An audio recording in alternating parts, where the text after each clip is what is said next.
Hello everybody, welcome to the core content lecture. This one will be focusing on directional asset strength and weakness. So getting started with how strength and weakness is derived. So correlated asset strength and weakness is derived of two variations, the higher time frame variation and the lower time frame variation.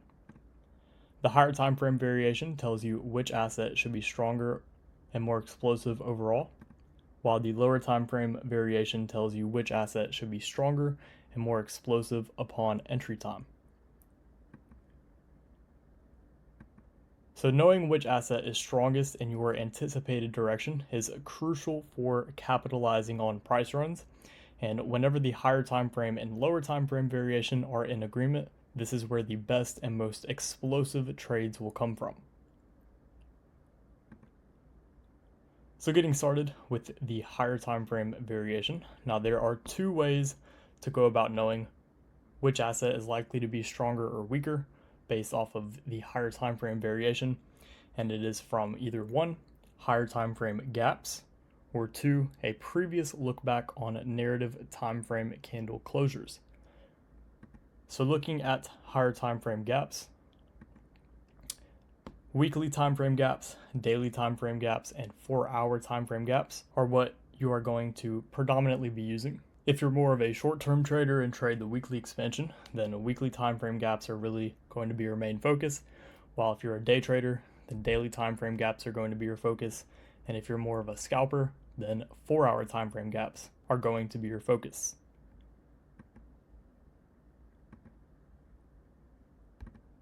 So if you are expecting a higher time frame gap to be used as a continuation, you can utilize how deep each asset retraces inside of the gap to gauge which asset is strongest and more likely to continue faster. So the utilization of higher time frame gaps for gauging strength and weakness is based off of continuations.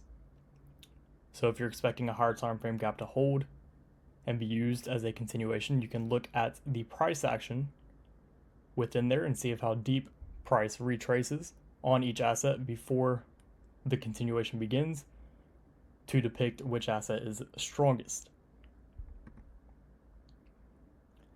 So let's say that we have a higher time frame gap, and within a triad we have three assets, so asset 1, asset 2, and asset 3. Viewing the price action within each asset for how deep each asset retraces into the gap, that can tell you which asset is likely to be stronger. So in a bearish example like this, let's say this was a bearish fair value gap. Asset 1, we would see that as the strongest asset. Asset 2, we would see that as the neutral asset or the one in the middle. And asset 3, we would see that as the weakest asset for downside continuation. Now, why is asset 1 the strongest? Because it retraced the least, while asset 2 retraced in the middle, and asset 3 retraced the most. So again, if this were a bearish higher time frame gap, the asset that retraces the deepest, we would view that as the weakest asset for the downside. And before the continuation begins, again, this is how you can decipher strength and weakness through gaps. So it would look like something along the lines of this on the higher time frame. So once we have that gap form, whenever price retraces into it, the asset that retraces the least will be the strongest once a lower time frame signature tips its hand for the price run to begin. So narrative time frame candle closures. You can look back 2 candles from the current trading candle to gauge strength and weakness if you suspect a retracement or reversal may be taking place. You're comparing the closures of these candles in regards to depth. If your narrative time frame is the monthly cycle, then you'll be using weekly candles, while if your narrative time frame is the weekly cycle, then you'll be using daily candles. So an example of that would be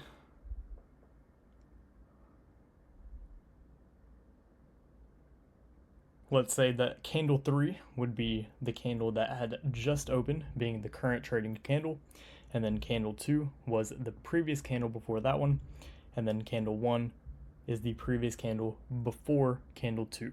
So what you're doing is you are comparing the closes of candle 1 and candle 2 if you're suspecting that a reversal or retracement is about to occur. So candle 3 looks back on candle 2, candle 2 looks back on candle 1. Oh. But putting TPD aside for a second, you do not need a TPD to see this.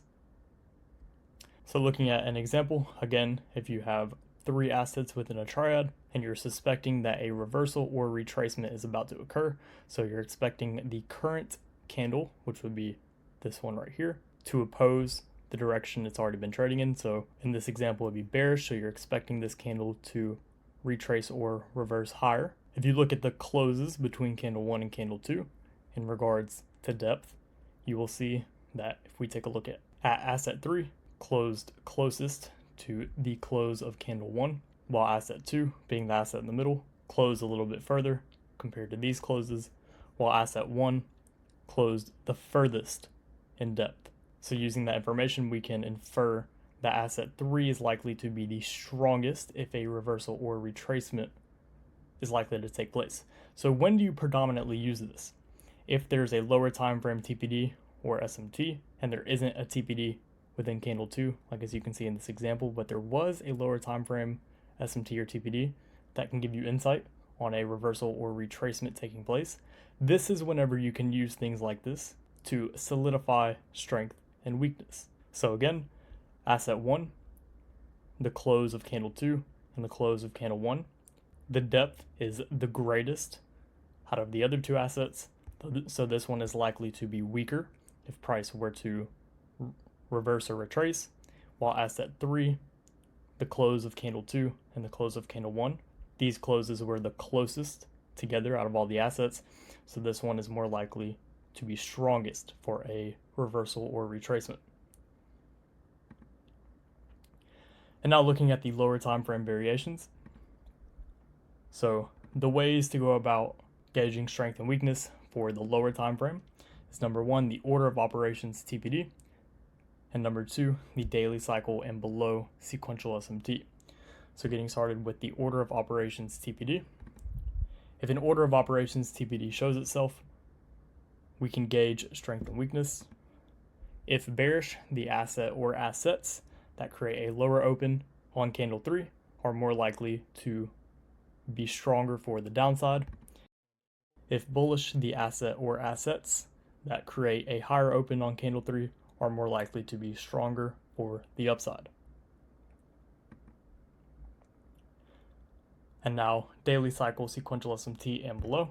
So an SMT or sequential SMT that forms in the morning session on the daily cycle and below can give us insight on strength and weakness as well. So the asset that creates a failure swing is more likely to expand quicker in the direction of the sequential SMT, while the asset that creates a stop run is more likely to expand slower in the direction of the sequential SMT. So summarizing this video, you can gauge strength and weakness first on the higher time frame, and then you can come into the morning session or your lower time frame chart and wait for a signature and price to tip its hand, and then pair the strength and weakness on both the higher time frame and lower time frame variation to capture those extremely explosive trades. So hopefully you all found this one insightful. I will speak with you all again soon. Good luck and good trading.